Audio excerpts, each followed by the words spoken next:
함께 하실 말씀은 예레미야서 16장 14절에서 21절까지의 말씀입니다. 이스라엘 백성들의 끊임없는 우상 숭배와 하나님을 떠나는 삶의 모습 속에도 불구하고 하나님은 끝까지 그 이스라엘 백성들을 향해서 사랑의 마음을 표현하고 있는 것 같습니다. 오늘 16장 14절 15절 말씀은 이렇게 표현합니다. 여호와의 말씀이니라. 그러나 보라, 날이 이르리니 다시는 이스라엘 자손을 애굽 땅에서 인도하여 내신 여호와께서 살아계심을 두고 맹세하지 아니하고 이스라엘 자손을 북방 땅과 그 쫓겨났던 모든 나라에서 인도하여 내신 여호와께서 살아계심을 두고 맹세하리라. 내가 그들을 그들의 조상들에게 준 그들의 땅으로 인도하여 드리리라. 하나님의 사랑은 아직도 남아있다라고 하는 것입니다.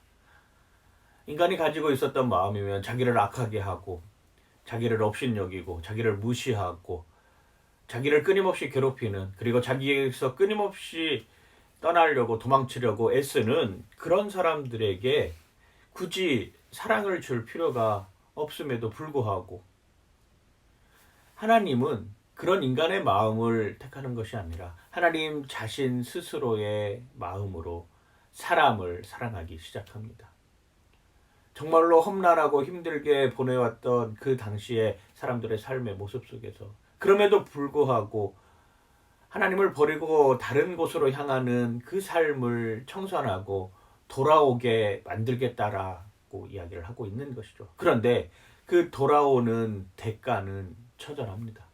그냥 소풍 가듯이 나갔다가 다시 돌아오는 그러한 여정이 아닙니다. 완전히 다 멸망하고 완전히 다 죽고 완전히 다 황폐한 순간에 놓여 있을 때 새롭게 거기서 다시 시작하겠다라고 하는 모습을 우리에게 보여주고 있는 것입니다. 죄는 더 극심할 수밖에 없습니다. 그리고 그거에 대한 처벌 또한 더욱더 극명하게 나타날 수밖에 없는 모습이라고 하는 것이죠.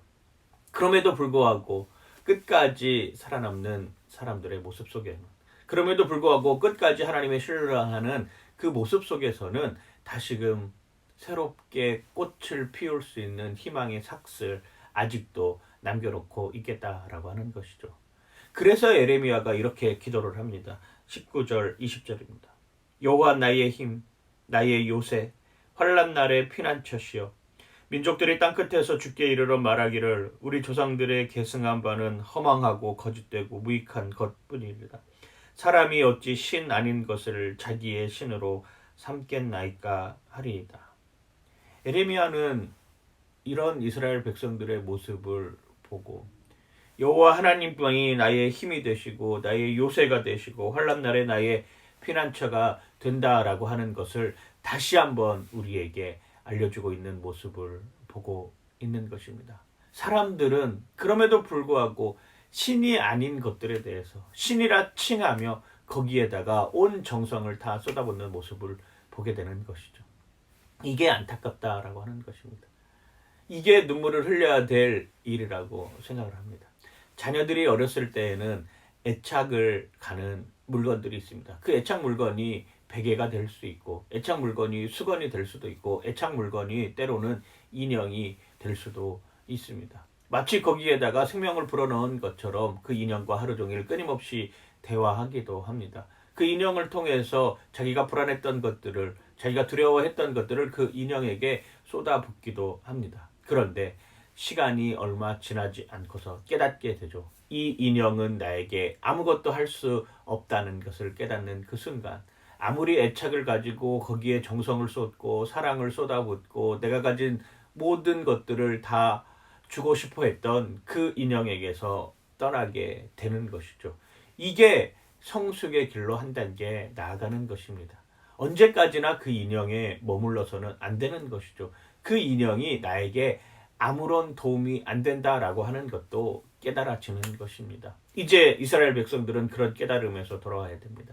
다른 신들, 허망한 것들, 허탄한 신화와 우상들은 절대로 그들을 다시금 돌아오게 만들 수 없다라고 하는 여건을 우리는 분명히 알아야 하는 것이죠. 누가 할 수 있느냐? 하나님이 그 일을 할 수 있는 것입니다. 21절 말씀입니다. 여호와께서 이르시되 보라, 이번에 그들에게 내 손과 내 능력을 알려서 그들로 내 이름이 여호와인 줄을 알게 하리라.